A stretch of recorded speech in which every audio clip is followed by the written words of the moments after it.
Hemos venido, mis amados hermanos, estudiando el Evangelio de Juan y estamos ya en el capítulo número 12 de este hermoso Evangelio. Dice así la palabra del Señor desde el versículo 35 al versículo 50 del capítulo 12 del Evangelio de Juan. Entonces Jesús les dijo: aún por un poco está la luz entre vosotros. Andad entre tanto que tenéis luz, para que no os sorprendan las tinieblas, porque el que anda en tinieblas no sabe a dónde va. Entre tanto que tenéis la luz, creed en la luz, para que seáis hijos de luz.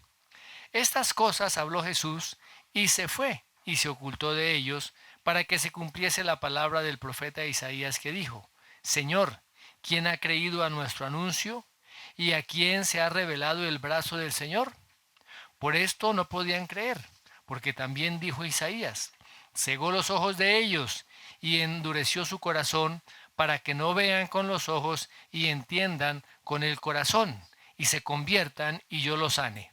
Isaías dijo esto cuando vio su gloria y habló acerca de él. Con todo eso, aún los gobernantes, muchos creyeron en él, pero a causa de los fariseos no lo confesaban para no ser expulsados de la sinagoga, porque amaban más la gloria de los hombres que la gloria de Dios. Jesús clamó y dijo: el que cree en mí, no cree en mí, sino en el que me envió. Y el que me ve, ve al que me envió. Yo la luz he venido al mundo para que todo aquel que cree en mí no permanezca en tinieblas.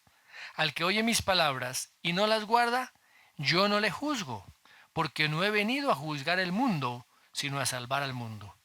El que me rechaza y no recibe mis palabras, tiene quien le juzgue, la palabra que he hablado. Ella le juzgará en el día postrero, porque yo no he hablado por mi propia cuenta. El Padre que me envió, Él me dio mandamiento de lo que he de decir y de lo que he de hablar.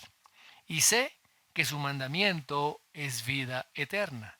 Así pues, lo que yo hablo, lo hablo como el Padre me lo ha dicho. El hombre suele con mucha frecuencia perder el control de sus emociones. En algunos momentos llegan momentos de éxtasis, de exaltación, y estalla en el curubito del gozo, de la alegría. En otro momento puede estar allí en el foso de la angustia, de la depresión, de la desesperación. En otro momento puede estar airado, desencajado, pero resulta que Dios nunca pierde el control de sus emociones. Y esto se ve muy claramente en la forma como Dios tiene paciencia con todos los pecadores, con todos aquellos que permanentemente lo están ofendiendo, todos aquellos que violan la ley de Dios, todos aquellos que hacen su propia voluntad en vez de hacer la voluntad de Dios. Y Dios soporta. Dios es paciente. La paciencia de Dios es infinitamente perfecta, infinitamente grande. Hay un hombre puritano que se llama Charnock, que dice con respecto a la paciencia de Dios lo siguiente, abro comillas: los hombres grandes del mundo son rápidos en sus pasiones, pero no son tan veloces para perdonar las ofensas o considerar de menor rango al ofensor. Es el deseo de poder sobre el hombre lo que lo lleva a hacer cosas inapropiadas cuando lo provocan. El príncipe que puede refrenar su pasión es rey sobre sí mismo y sobre sus súbditos. Dios es lento para la ira, porque es grande en poder. No tiene menos poder sobre él que sobre sus criaturas. Por eso la palabra en diferentes lugares dice que Dios es lento para la ira. Porque Dios es misericordioso, Dios es clemente. Dios no se aira fácilmente. O sea, Dios es lento para airarse, porque Dios es paciente. ¿Y cómo se manifiesta esa paciencia de Dios? Pues precisamente cuando Él no hace juicio inmediato sobre todos aquellos que están pecando. ¿Mm? Y la palabra de Dios dice que Dios es paciente esperando que ninguno se pierda, sino que todos lleguen o procedan al arrepentimiento. Porque la paciencia de Dios, a veces la interpretamos mal. ¿Para qué es la paciencia de Dios? ¿O por qué Dios ejercita esa paciencia? Dice que la paciencia de Dios es para salvación, dice ya en 2 de Pedro 3:15. Así que no podemos pensar que la paciencia de Dios es que Dios ya podemos pasar por alto los mandamientos, estos estatutos, los preceptos del Señor sin recibir ningún castigo. Hay otro hombre que se llama Pink que dice con respecto también a la paciencia de Dios lo siguiente, abro comillas, dice: cuán maravillosa es hoy la paciencia de Dios con el mundo. Las personas están pecando arbitrariamente por todas partes. La ley divina está pisoteada y se ha despreciado abiertamente al mismo Dios. Realmente sorprende que no haya acabado de una vez con quienes lo desafían tan descaradamente. ¿Por qué no corta repentinamente al ateo altanero y al blasfemo patente, como hizo con Ananías y Zafira? ¿Por qué no lo hace? ¿Por qué no hace que la tierra se abra y devore a quienes persiguen a su pueblo, de modo que como Datán y Abirán desciendan vivos al abismo? ¿Y qué con el cristianismo apóstata, donde se tolera y se practica toda forma posible de pecado bajo la cobertura del nombre santo de Cristo? ¿Por qué no se termina con estas abominaciones la ira injusta desde el cielo? Solamente hay una respuesta posible, porque Dios soporta con mucha paciencia los vasos de ira preparados para destrucción. Cierro comillas. Fijémonos que Dios, como desde el mismo huerto del Edén, Él comenzó a manifestar esa paciencia. Cuando Adán y Eva pecaron, primera vez, Él pudo haber acabado realmente con la raza humana a través de la vida de estos dos personajes. Pero ¿qué hizo Dios? Dios perdonó, perdonó. Incluso permitió que Adán viviera 930 años en su vida. Así que estableció un patrón Dios. Voy a perdonar. Voy a ser paciente. Recuerdan que antes del diluvio también Dios iba a juzgar a toda la humanidad. Y Génesis capítulo 6 nos manifiesta esto.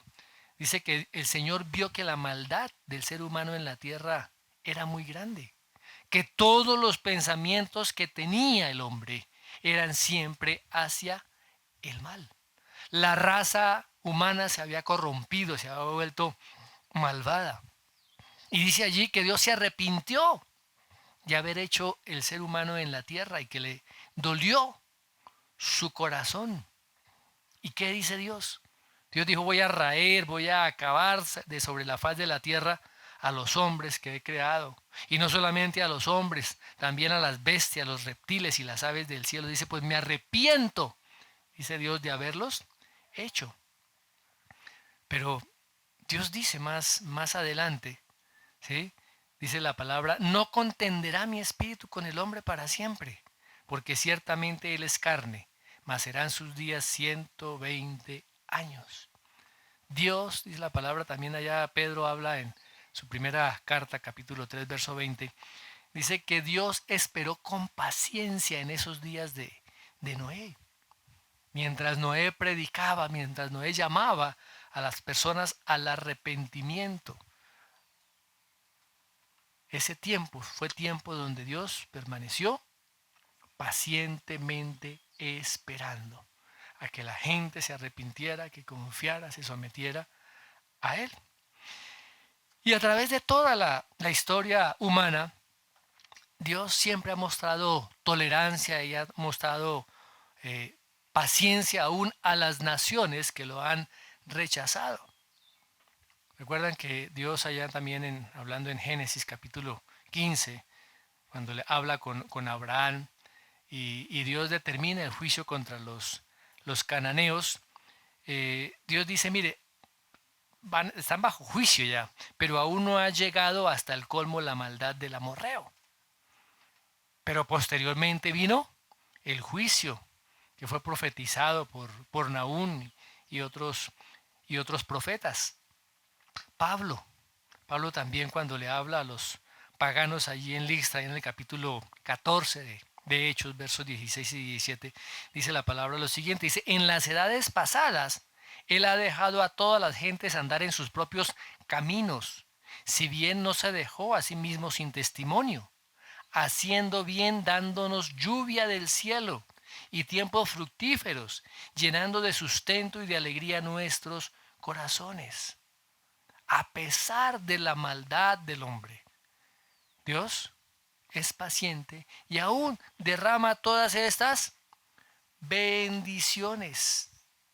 También Pablo, cuando se enfrenta ahí a los filósofos griegos, cuando él se encontraba en Atenas, él les dice, mire, Dios ha pasado por alto los tiempos de esta ignorancia.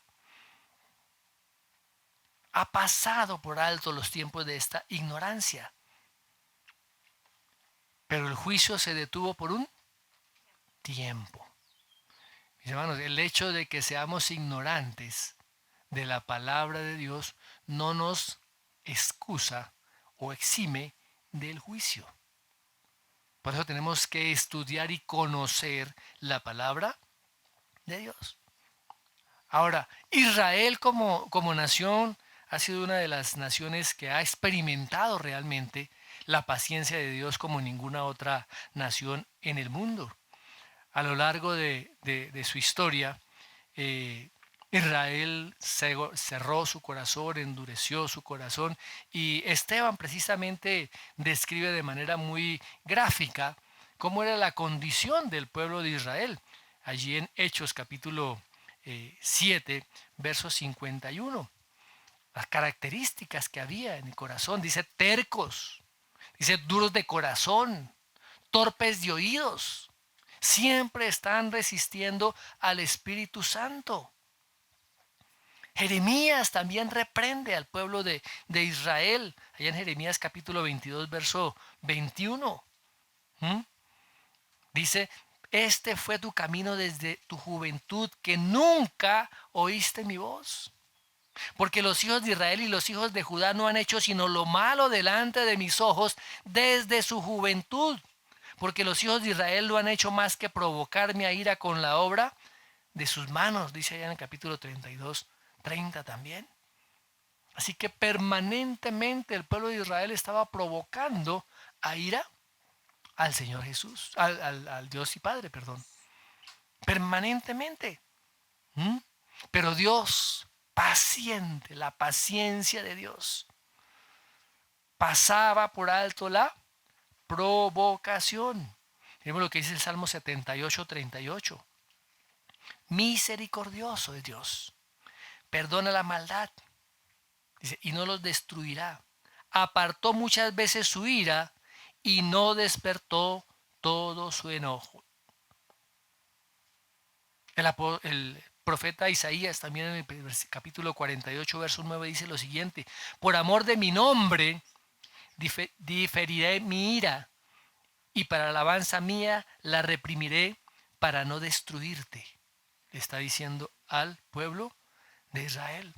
Recordemos que también el Señor Jesucristo contó una parábola que ilustra muy claramente la paciencia de Dios con su pueblo. Y está allá en Lucas capítulo 13, versos 6 al 9, dice así la palabra del Señor. Dijo también esta parábola: tenía un hombre una higuera plantada en su viña, y vino a buscar fruto en ella, y no lo halló. Y dijo al viñador: he aquí, hace 3 años que vengo a buscar fruto en esta higuera, y no lo halló. Córtala. ¿Para qué inutiliza también la tierra? Entonces respondiendo le dijo: Señor, déjala todavía este año, hasta que yo cabe alrededor de ella y la abone. Y si diere fruto, bien, y si no, la cortarás después. Así que Dios es grande en paciencia. Dios también, así como ha sido paciente con el pueblo, también es paciente con los pecadores de manera individual.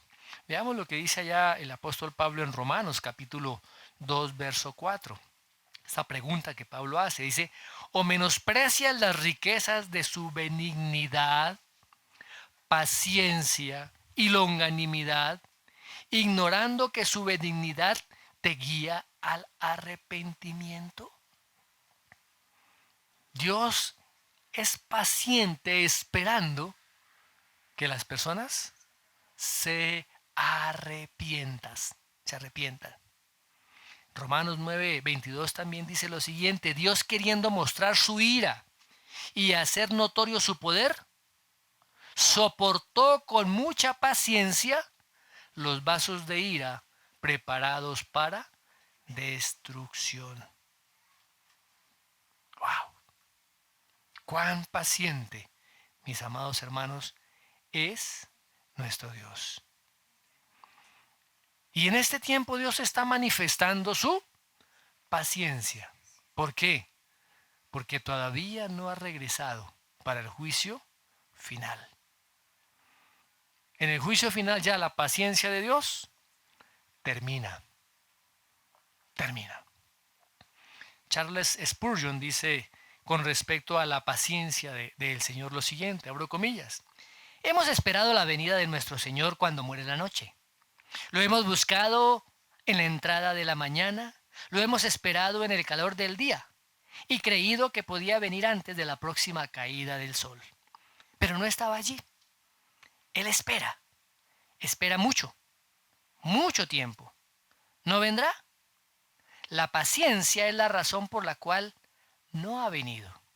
Está soportando a los hombres. El relámpago aún no llega. Aún no se desgarran los cielos ni se enrolla la tierra. Aún no llega el gran trono blanco y el día del juicio, porque Él es compasivo y soporta por largo tiempo a los hombres. No tiene afán de responder ni siquiera a las peticiones de sus elegidos, quienes claman ante Él día y noche, porque es paciente, lento para la ira y grande en misericordia. Cierro comillas. Ahora, el hecho de que Dios sea lento para la ira, mis amados hermanos, no quiere decir que Él no se pueda airar. A veces los pecadores piensan que Dios es amor solamente. Que Dios es amor, ¿sí? Entonces, que el amor permite cualquier cantidad de barbaridades. Y el verdadero amor no es lo que la gente piensa. Miremos lo que dice Eclesiastés capítulo 8, verso 11.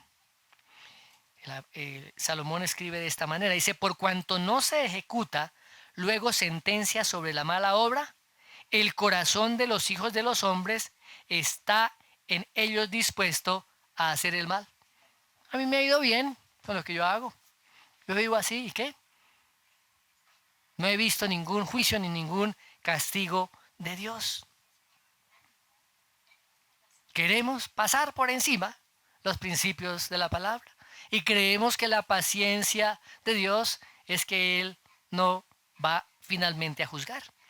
En el segundo libro de Crónicas, capítulo 36, también se describe la paciencia de Dios de la siguiente manera: por amor a su pueblo y al lugar donde habita, el Señor Dios de sus antepasados con frecuencia enviaba advertencias por medio de sus mensajeros. Los profetas del Señor, según de Crónicas 36, 15. Pero llega el momento en que la paciencia de Dios se acaba. Cuando los mensajeros se burlaban de los profetas, se burlaban de aquellos que le traían la palabra de Dios. se mofaban y aún asesinaban a los profetas, dice que el Señor desataba también su ira contra su pueblo y ya no había marcha atrás. ¿Mm? Finalmente la paciencia de Dios en un momento en contra de los pecadores terminará, terminará. Y hay un autor que dice con respecto a esta paciencia lo siguiente, dice, el tiempo de la paciencia de Dios tiene un límite. Aunque es paciente con la mayoría, no está Él en el mismo nivel con todos. Todo pecador tiene su tiempo para pecar, más allá del cual no debe proceder. Y para las personas particulares, el tiempo de vida, sea corto o largo, es el único tiempo de paciencia, el tiempo de nuestra vida. El tiempo de la paciencia termina cuando el alma se separa del cuerpo, en nuestra muerte. Solo este tiempo en el que estamos hoy es el día de salvación. Entrando ya en el texto, mis amados hermanos, del versículo 35 al versículo 50, vemos que hay un llamado del Señor Jesucristo a Israel, el último llamado que Él hace a su pueblo, que es como un resumen de todo el ministerio público que el Señor Jesucristo había desarrollado. Durante 3 años el Señor estuvo predicando, llamando al arrepentimiento, enseñando, mostrando las maravillas y la gloria de Dios en medio de su pueblo. Había reafirmado a través de los milagros, de las señales, sus palabras. Y mis amados hermanos, termina este ministerio público con este último llamamiento a que se aparte el pueblo de la incredulidad, a que dejen a un lado su rechazo. Pero el pueblo hizo totalmente lo contrario. El pueblo no creyó, lo rechazó y estaba próxima delante del Señor Jesucristo la cruz. Muy bien, miremos cómo este pasaje describe algunas cosas bien importantes. Cómo el Señor hace un llamamiento a que el pueblo de Israel crea realmente en el Mesías, crea en Él. Pero también nos muestra cuáles son las causas de, de esta incredulidad y nos termina manifestando las consecuencias de los que creen y de los que no creen. Muy bien, versículo 35 y 36. Dice, entonces Jesús les dijo, aún por un poco está la luz entre vosotros. Andad entre tanto que tenéis luz para que no os sorprendan las tinieblas. Porque el que anda en tinieblas no sabe a dónde va. Entre tanto que tenéis la luz, creed en la luz para que seáis hijos de luz. Estas cosas habló Jesús y se fue y se ocultó de ellos. Recordemos que unos días antes, en la entrada triunfal que el Señor Jesús hizo ese día lunes de esa semana, la multitud lo había proclamado, lo había saludado, lo había vitoreado como el Mesías, como el Rey. ¿Mm? Pero Israel tenía el concepto de el Mesías como el Mesías libertador, como el Mesías político, como el Mesías que vendría a derrotar a los romanos. Y el Señor Jesús rechazó realmente esta manifestación del pueblo. Cuando el Señor mismo comienza a decir que Él tenía que morir, ¿qué hizo el pueblo? Lo abandonó. No podían comprender en sus mentes el concepto de un Mesías sacrificado, el concepto de un Mesías asesinado. Hasta los mismos discípulos no entendían hasta ese momento. Ellos se tardaron un poco más de tiempo en comprender ese concepto. Así que las esperanzas del pueblo se deshicieron, se esfumaron con lo que Jesús estaba diciendo. Entonces consideraron ellos que el Señor Jesucristo era un impostor, que no era el Hijo del Hombre. ¿Recuerdan cómo terminamos el texto anterior? ¿Quién es este Hijo del Hombre? Muy bien. Pero a pesar del rechazo que el Señor Jesús experimentó, Él les extendió su amor. ¿Mm? Y Él hace una invitación final a que lo reconozcan como el Mesías, como el Señor, como el Salvador de Israel. Pero también les envía una advertencia fuerte. Eh, el Señor Jesús comenzó a hablar de su muerte ya inminente.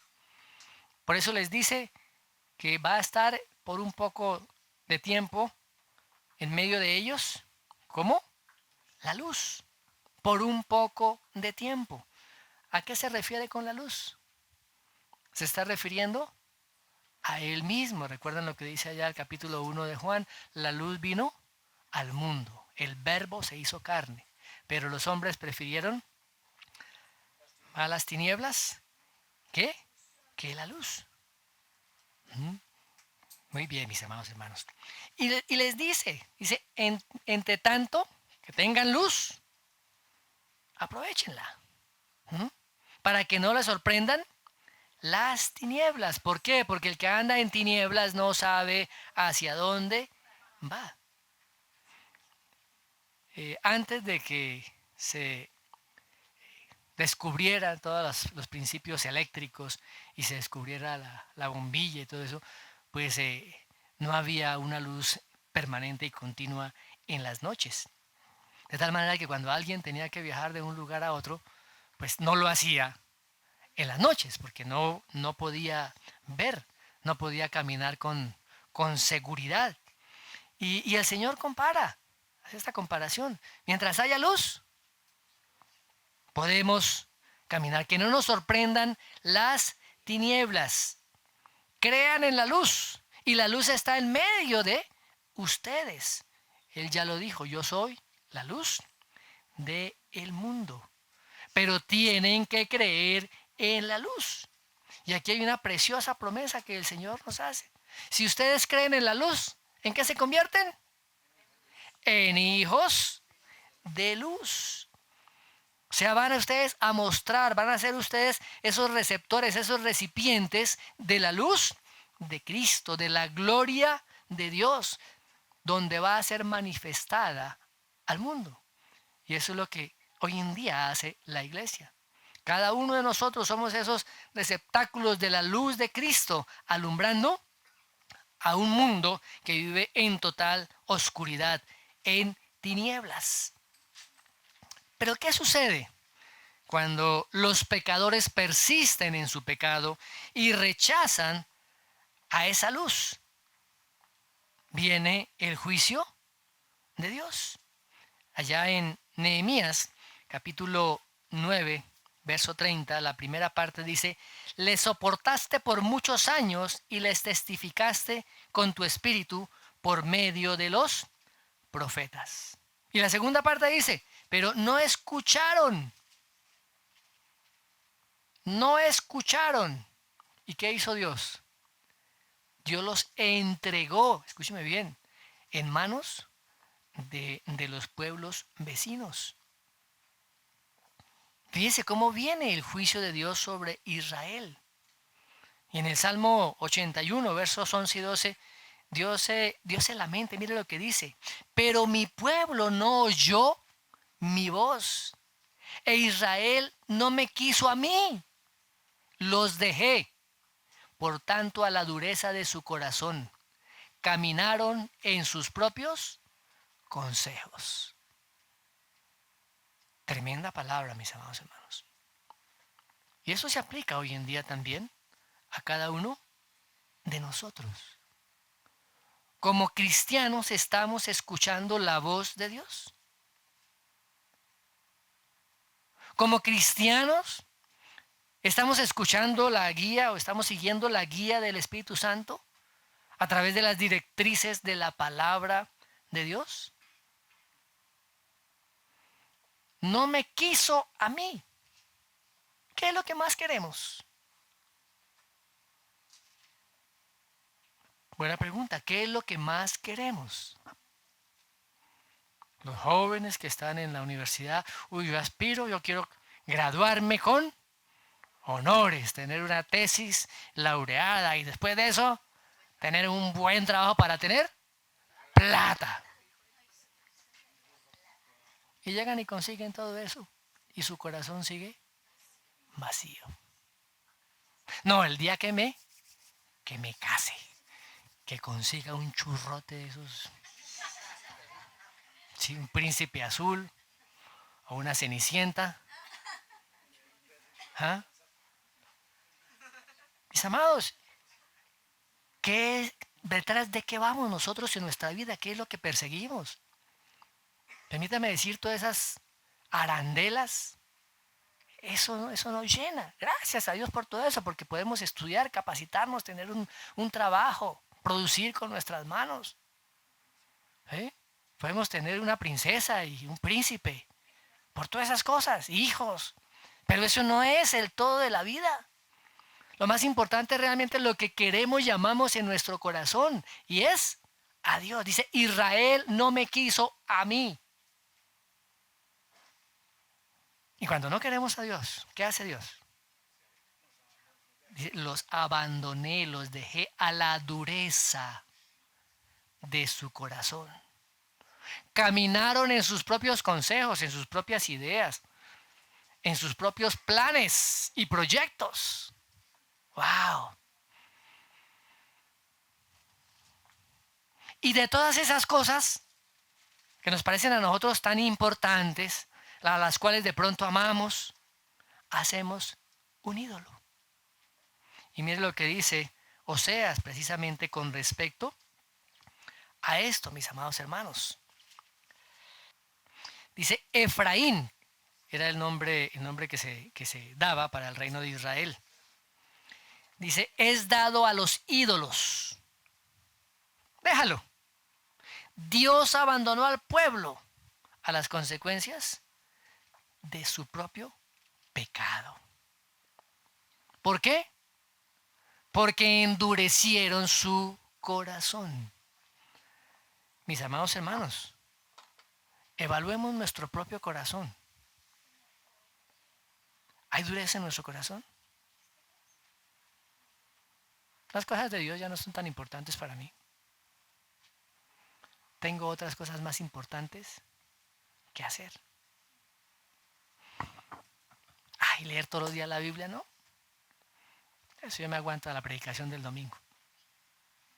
Y si me la manda por WhatsApp, mejor. ¿Mm? Dios se vuelve en contra nuestra. Dios se convierte en nuestro enemigo. Y pelea en contra nuestra, dice la palabra. ¡Wow! Por causa de nuestro pecado, de la dureza de nuestro corazón. Esto que le pasó al pueblo, pasa hoy. Y pasa en nuestros corazones. Por eso tenemos que estar atentos, mis hermanos, porque permitimos poco a poco que nuestro corazón se vaya endureciendo. ¿Cómo permitimos que nuestro corazón se vaya endureciendo? Cuando su palabra comienza a ser poco a poco dejada de lado. Sí, antes teníamos un devocional, cuando conocimos al Señor precioso, nos metíamos en oración, ayunábamos, llegábamos temprano a la reunión, no faltábamos a ninguna enseñanza ni a ningún curso que programaran. Y poco a poco fuimos dejando a un lado la palabra. Nuestros pies se fueron deslizando como cuando estamos parados en una playa y una ola viene y va quitando poco a poco la arena de nuestros pies. Y cuando nos dimos cuenta, ya vemos más el celular, vemos más la televisión, estamos más en nuestras propias actividades que con la palabra del Señor. Y mire lo que dice el autor de Hebreos, precisamente allá en Hebreos capítulo 10, versos 26 y 27. Después de haber recibido el conocimiento de la verdad, después de haber recibido el conocimiento de la verdad, ya no queda más sacrificio por los pecados, sino una horrenda expectación de juicio y de hervor de fuego que ha de devorar a los adversarios. Quienes rechazan al Señor Jesucristo no están acogiendo esa fe de salvación. Y tarde o temprano van a enfrentar la ira de Dios. Van a enfrentar el juicio de Dios. Van a enfrentar el castigo de Dios. Mis hermanos, hoy no se habla ni del juicio, ni del castigo, ni de la ira de Dios. Hoy no se habla de la justicia de Dios. Hoy se cree en un Dios de chicle. Que lo puedo estirar y lo puedo hacer a mi forma y lo puedo masticar y lo puedo escupir cuando yo quiera. Ese no es el Dios de la palabra. Ese no es el Dios de las Escrituras. Por eso tenemos que conocer las Escrituras y conocer al Dios de las Escrituras que nos habla a través de ellas. ¿Qué sigue diciendo el texto? Juan nos dice ahí, estas cosas habló Jesús y se fue y se ocultó de ellos. Fíjese cómo ese clímax del ministerio del Señor Jesucristo tiene un fin que uno pudiera decir es un fin como trágico, como triste. La terminación del ministerio público del Señor Jesús. Vino la luz, se manifestó la luz, pero llegó el momento en que la luz se oculta. Y el Señor lo manifiesta allá en Juan 8:21. Dice, yo me voy y me buscaréis, pero en vuestro pecado moriréis. A donde yo voy, vosotros no podéis venir. Y no me veréis hasta que digáis, bendito el que viene en nombre del Señor, como dice ya en Mateo 23:39. Y esas palabras estaban ya a punto de cumplirse, mis hermanos. Muy bien. Ahora, miremos cuáles son estas causas que nos trae, o que nos ocasiona más bien, la incredulidad. Miremos los siguientes versículos, hasta el verso 43. Dice, pero a pesar de que había hecho tantas señales delante de ellos, no creían en él, para que se cumpliese la palabra del profeta Isaías, que dijo, Señor, ¿quién ha creído a nuestro anuncio? ¿Y a quién se ha revelado el brazo del Señor?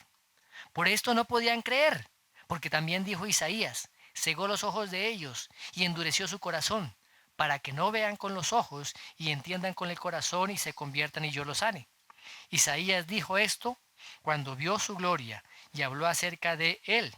Con todo eso, aún los gobernantes, muchos creyeron en él, pero a causa de los fariseos no lo confesaban para no ser expulsados de la sinagoga, porque amaban más la gloria de los hombres que la gloria de Dios. Ahora, mis amados hermanos, el pueblo de Israel pasó por encima y no entendió todos los milagros que el Señor hizo, las implicaciones que tenían esos milagros con respecto a las palabras que el Señor había afirmado, las enseñanzas que el Señor había dado, y pasaron por encima todo esto. Y estaban también ignorando el poder del pecado. Estaban también ignorando el poder de Satanás. El poder que tiene para cegar los ojos de las personas. Recordemos que el apóstol Pablo, ya en su segunda carta, creo que es a los Corintios, dice que el Dios de este siglo cegó el entendimiento de los incrédulos, para que no les resplandezca la luz del glorioso evangelio de el Señor Jesucristo. El pueblo de Israel fue testigo presencial de todas las señales y todos los milagros que el Señor Jesucristo había realizado.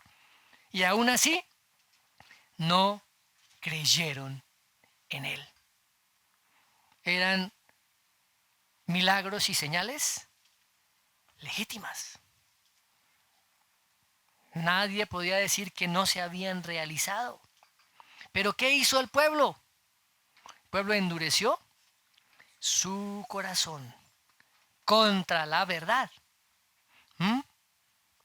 Y el Señor Jesús aquí está diciéndolo eso. Su corazón se ha endurecido, su corazón se ha depravado. Incluso le atribuían los milagros del Señor a un poder satánico que obraba en Cristo. ¿Mm? Y hoy en día muchos incrédulos y ateos modernos dicen que todo esto de los evangelios es apenas un mito, es una historia. Dicen que eso nunca sucedió.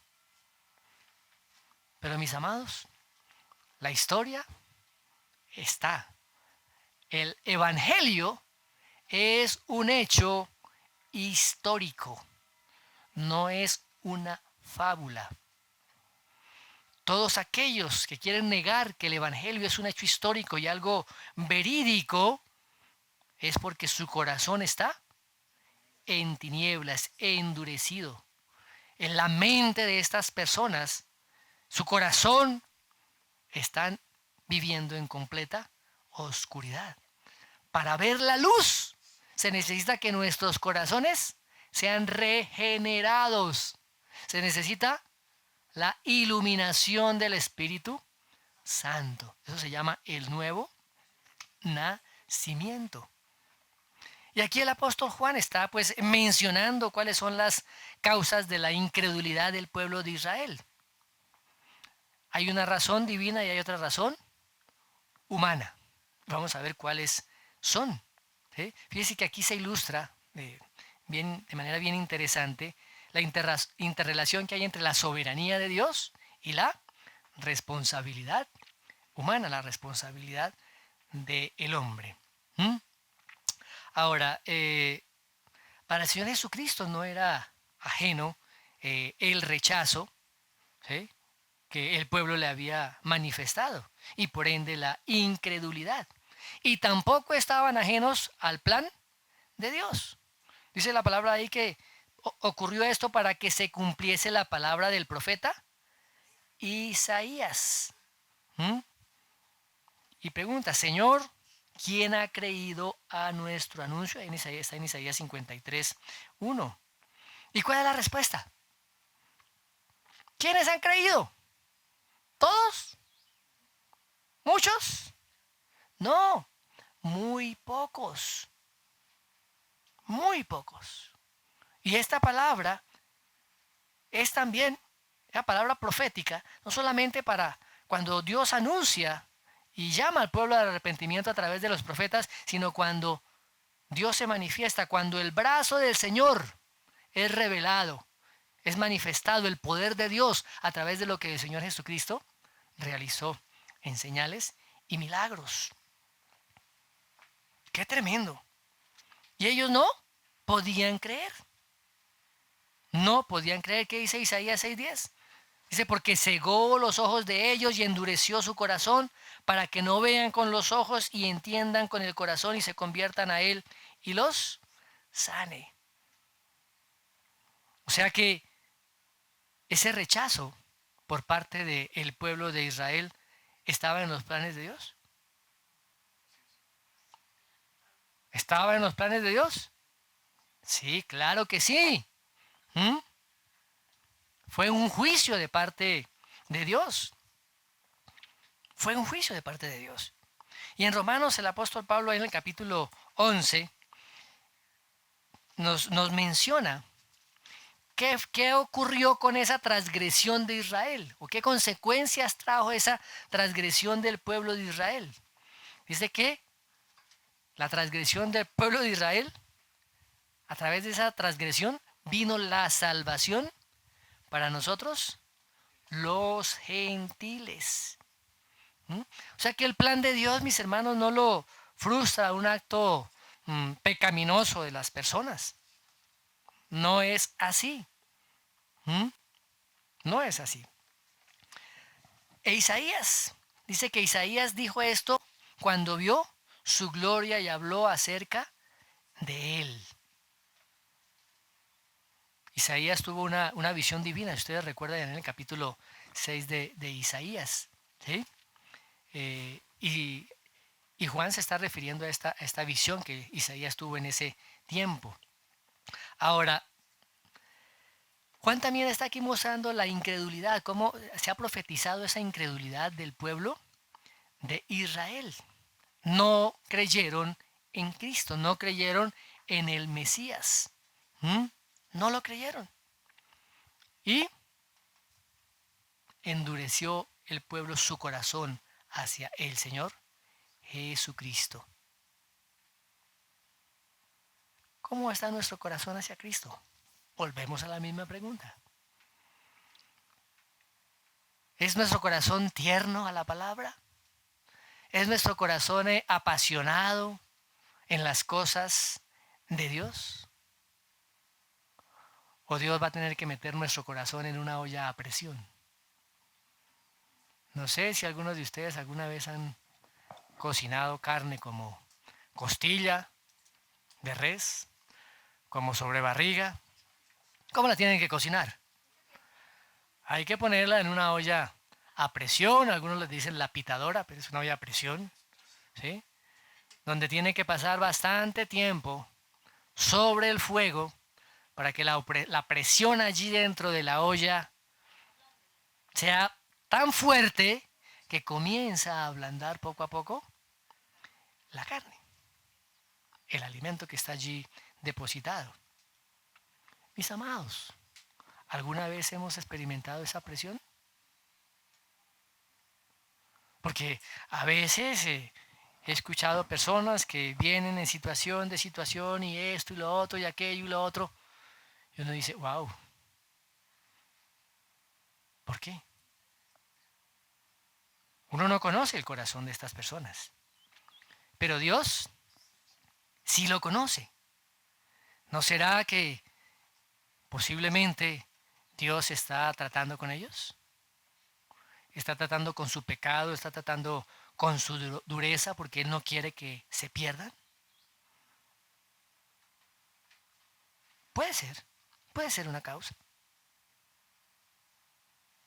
Pues recordemos que Dios hace todas esas cosas con un propósito. Para que volvamos nuestros ojos a Él. Para que nuestro corazón no sea endurecido. Para que nuestros ojos no estén cegados de tinieblas. Para que nuestros entendimientos no estén embotados en la oscuridad. Para que realmente en nuestras vidas haya una auténtica conversión. Es lo que Dios anhela y quiere. Ahora, mis hermanos, el rechazo que Israel hace del Señor Jesucristo fue finalmente la culminación de años y siglos de rebeliones del pueblo de Israel. Cuando el pueblo de Israel era el pueblo privilegiado por Dios. El pueblo abandonó la verdad de Dios. Y esto fue terrible. Vino el mismo Señor Jesucristo, se hace hombre, se hace presente. Y no creyeron. Ellos pensaban que estaban bien, que podían ver, que eran los duros, los privilegiados. Pero era un pueblo que estaba viviendo en tinieblas. Eran ciegos espiritualmente.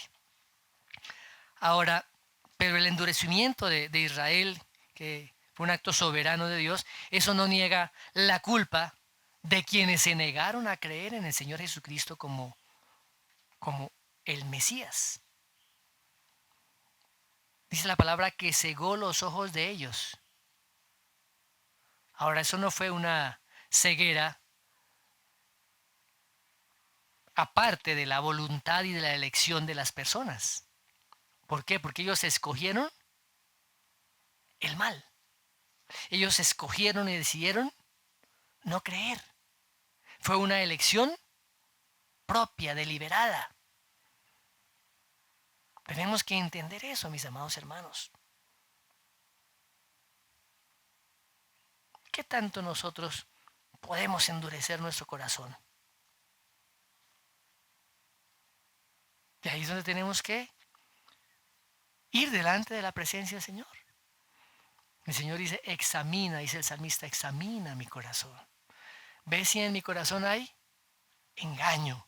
¿Ves si en mi corazón hay maldad?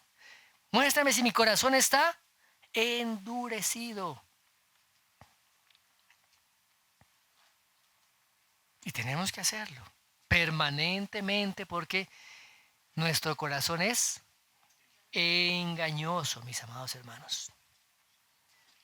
Ahora, ¿Cuál es la realidad de todo esto? Todo aquel que persiste en endurecer su corazón en contra del Señor, va a encontrarse que Dios finalmente endurece también su corazón. Recuerden el trato que Dios tuvo con el faraón en el tiempo de Moisés. ¿Mm? Dice que Dios endureció su propio corazón, que el faraón endureció su propio corazón, allá en Éxodo capítulo 7 y otros textos y versículos que hablan de el endurecimiento del corazón del faraón. ¿Y qué hace Dios? Endurece aún más el corazón de faraón. Y hay un texto ahí en el Antiguo Testamento, mis amados, donde Dios hace un llamamiento a su pueblo. Está allá en Isaías 55:6. Dice, busquen al Señor mientras pueda ser hallado. Llámenlo mientras está cercano. Tenemos la oportunidad de buscarlo. ¿Qué tanto estamos buscando al Señor? Es nuestro anhelo encontrarnos cada día con Él. Es nuestro anhelo, nuestro sentir, nuestra pasión, estar con Él en comunión. ¿Cómo está ese tiempo devocional diario? ¿Cómo está? ¿Lo anhelan? ¿Lo desean? ¿Cómo está ese deseo del día domingo levantarse en temprano?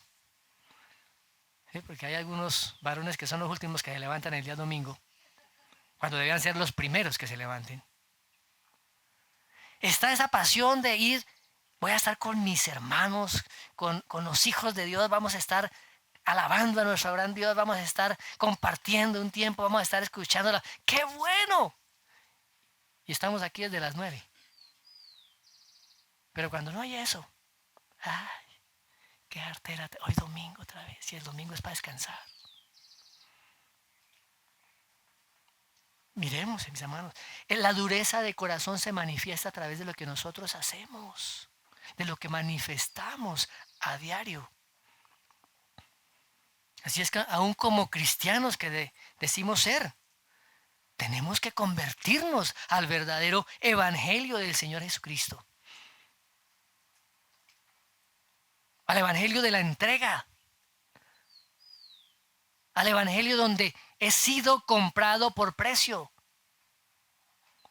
Al evangelio donde ya no soy mi propio dueño. Al evangelio donde seguir a Cristo me cuesta todo. Todo. No a las predicaciones, hermanos, tan livianas de hoy en día.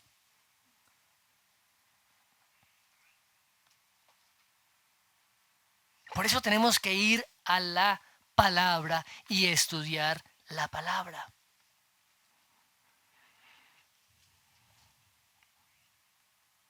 Que no vaya a pasar lo que no le pasó a Faraón. ¿Qué sigue diciendo la palabra?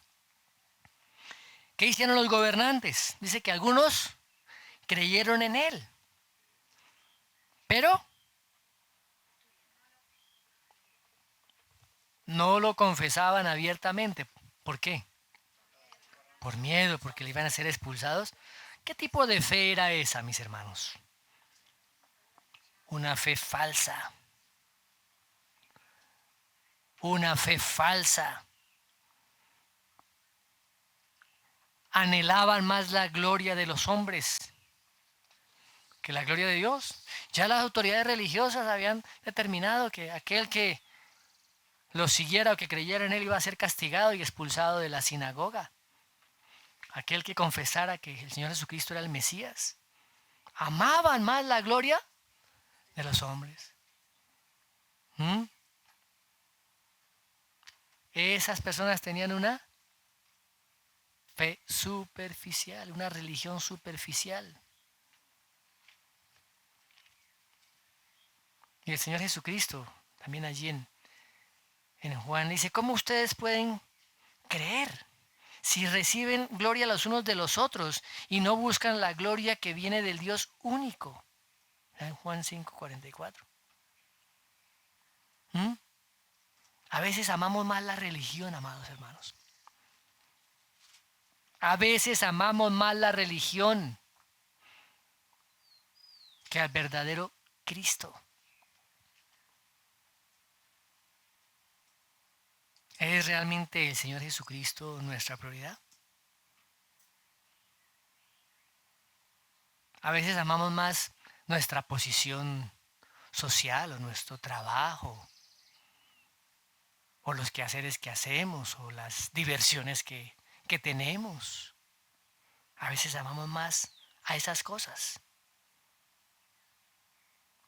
A veces queremos más la gloria de los hombres. Tener una buena casa, tener un buen carro, tener el último iPhone. Claro, si eso es, los jóvenes queremos el iPhone 18. ¿Sí? Estamos buscando, mis amados, cosas que realmente nos aprovechan. Allí el Señor Jesús en Mateo 16:26, Él hace una pregunta, dice, ¿qué aprovechará al hombre si ganare todo el mundo y perdiere su alma? ¿O qué recompensa dará el hombre por su alma? Al final va a entregar su casa por su alma, va a entregar su carro, va a entregar sus posesiones, va a entregar sus títulos, va a entregar sus... ¿Qué va a entregar por su alma? Absolutamente nada.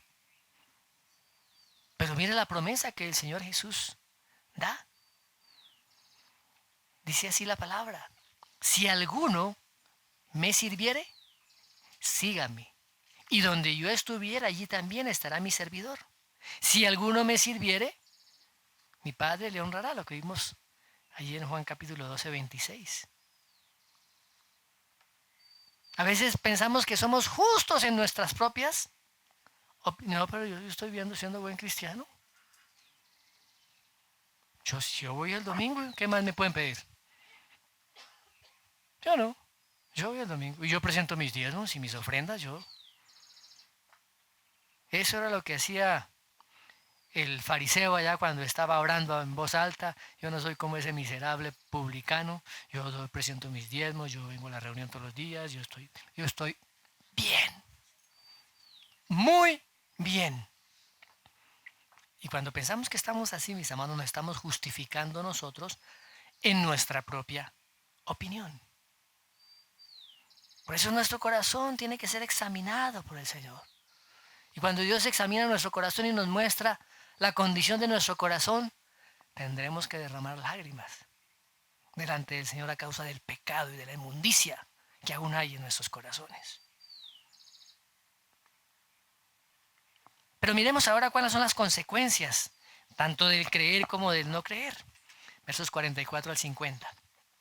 Dice, Jesús clamó y dijo, el que cree en mí, no cree en mí, sino en el que me envió. Y el que me ve, ve al que me envió. Yo la luz he venido al mundo para que todo aquel que cree en mí no permanezca en tinieblas. Al que oye mis palabras y no las guarda, yo no le juzgo, porque no he venido a juzgar al mundo, sino a salvar al mundo. El que me rechaza y no recibe mis palabras, tiene quien le juzgue. La palabra que he hablado, ella le juzgará en el día postrero. Porque yo no he hablado por mi propia cuenta. El Padre que me envió, Él me dio mandamiento de lo que he de decir y de lo que he de hablar. Y sé que su mandamiento es vida eterna. Así pues, lo que yo hablo, lo hablo como el Padre me lo ha dicho. Estas palabras que se mencionan acá no las dijo el Señor Jesús en ese día. Recuerden que ya el Señor Jesús se había retirado, ¿cierto? Estas palabras son el registro que hace Juan como un resumen del ministerio público del Señor Jesucristo. Y estas son verdades que enfatizan mucho, mis hermanos, la importancia y la necesidad del Salvador, ¿sí? A creer en el Salvador. Y nos muestran también las consecuencias que hay cuando se cree en Él y cuando no se cree. El Señor Jesús dice, el que cree en mí, no cree en mí, sino en el que envió. ¿Mm? O sea, no podemos creer en el Padre si no creemos en Jesucristo. Ojo, no podemos creer en el Padre si no creemos en Jesucristo. Por eso Él dice, el que me ve, ve al que me envió. En Juan 14 también dice, el que me ha visto a mí ha visto al Padre. O sea, quien conoce a Jesucristo, quien cree en Jesucristo, pues disfruta el conocimiento también del Padre. No hay otro camino que nos pueda acercar al conocimiento de el Padre. Por eso, mis hermanos, es que todas esas otras religiones que dicen que podemos acercarnos a Dios sin intermediación de nadie, es una mentira. El único intermediario que hay para poder acercarnos a Dios se llama Jesucristo. Por eso Él dice, mire, la luz ha venido al mundo. ¿Para qué? Para que todo aquel que cree no permanezca en tinieblas. En tinieblas. Y el Señor ha trasladado de la potestad de las tinieblas y nos ha trasladado al reino de su Hijo. Por eso es que dice, como dijo anteriormente, nos convertimos en hijos de luz. Pero también hay una advertencia. Al que oye mis palabras y no las guarda. Viene la bendición. Y aquí está la bendición y el Señor nos la está manifestando ahí. ¿Ustedes creen en mí? Van a conocer al Padre. Son hijos de luz. Pero si no creen en mí, oyen mi palabra, escúchenme bien, oyen mis palabras y no las guarda, vienen consecuencias terribles. Vienen consecuencias funestas. Y en la palabra se llama a estas personas hijos de desobediencia. Pero recordemos que el Señor Jesús en su primera venida, Él no vino como juez. Él vino como el Mesías. Dice la palabra que no vino a juzgar al mundo en su primera venida, sino a salvar al mundo. ¿Cuándo van a ser juzgados los pecadores? En su segunda venida. O sea, el que rechaza al Señor Jesucristo, el que no recibe las palabras de Cristo, dice que tiene quien le juzgue. ¿Sobre qué base van a ser juzgadas estas personas? La palabra que Él ha hablado. Ella será la que juzgará. ¿Conocemos la palabra? Esta es la base del juicio. Esta es la base del juicio, mis amados. La palabra de Dios. Ahora, el Señor menciona cuál es el destino de estas personas. Él lo menciona. Y Él está diciendo, mire, yo no he hablado por mi propia cuenta. Yo he hablado lo que el Padre me ha dicho que diga.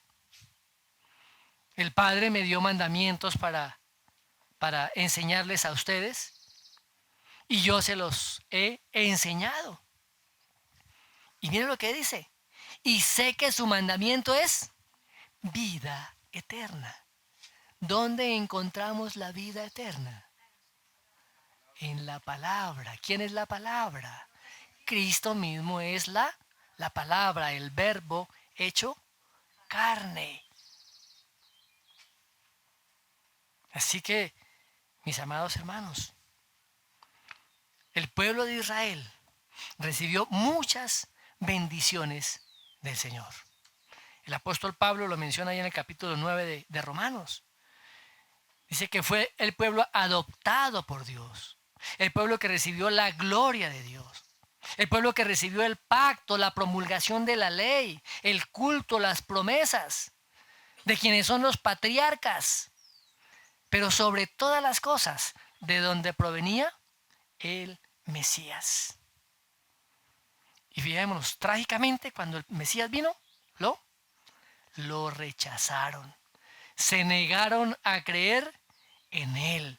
Ignoraron por completo tanto las advertencias como las consecuencias que tendrían de no creer en él. Pasaron por alto los privilegios, se confiaron más bien en esos privilegios que nosotros somos los escogidos. Que no nos pase eso hoy en día. Es que yo soy cristiano. Yo soy cristiano ya. No hay que hacer nada más. Y efectivamente, para recibir, mis amados hermanos, la salvación necesitamos creer. La fe salvífica. Pero esa fe salvífica nos lleva a vivir la vida conforme a las enseñanzas del Señor Jesucristo. La fe sin obras está muerta. Cualquiera hoy en día puede decir que sea cristiano, pero tiene que decir, déjame ver tu vida, déjame ver tu testimonio, déjame ver tus frutos, déjame ver si estás haciendo lo que el Señor te mandó a hacer, predicar el Evangelio, déjame ver esas cosas. Cualquiera puede decir, soy cristiano, cualquiera. Pero muy trágicamente, posiblemente, mis hermanos, en el corazón se está rechazando a Dios. Simplemente podemos estar siguiendo una buena religión, que ahora está de moda. Por eso no podemos, mis amados hermanos, pasar por alto las advertencias que el Señor Jesús nos hace en su palabra. No crean que estas advertencias eran solamente para la época del primer siglo. Se la está haciendo al pueblo de Israel, su pueblo escogido. Y el Señor también hoy nos la hace a nosotros, su iglesia. Y miren las consecuencias del pueblo de Israel por endurecer su corazón. He aquí vuestra casa os es dejada desierta. Y os digo que no me veréis hasta que llegue el tiempo en que digáis, bendito el que viene en el nombre del Señor. En Lucas 13:35. ¿Qué pasó? El juicio del Señor vino. Una generación después, a través de las manos de los romanos, destruyeron a Jerusalén, destruyeron el templo, el pueblo de Israel fue esparcido. Se aplicó la disciplina de Dios y esa disciplina de Dios se sigue aplicando hoy día sobre el pueblo de Israel. Pero la historia no termina ahí, aunque nosotros sí vamos a terminar ahí. La historia no termina ahí. ¿Saben por qué? Porque a través del gran amor del Señor, Él va un día a redimir a su pueblo, a Israel, al pueblo escogido. Por eso el apóstol Pablo dice en Romanos 11:26 que todo Israel será salvo, porque verá aquel que traspasaron. Mis amados hermanos, qué bendición poder nosotros haber creído en el Mesías, en el Salvador. Qué bendición poder disfrutar ahora de vivir en la luz, vivir en Cristo y ser testimonio y vida para otros. Vivir una vida, digo yo, vibrante, emocionante, burbujeante, así como cuando sirven esas bebidas gaseosas que hierve, que nuestro corazón cada día rebose así de esa energía, de esa pasión, de ese gozo por conocer y caminar más con nuestro Dios y nuestro Señor Salvador Jesucristo. Señor, te damos gracias por tu palabra. Gracias, Señor, que nuestros oídos sean abiertos a estas verdades eternas y que nuestro corazón, Señor, cada día esté más blando, más tierno a tu palabra. Gracias, Padre, en el nombre de Jesús.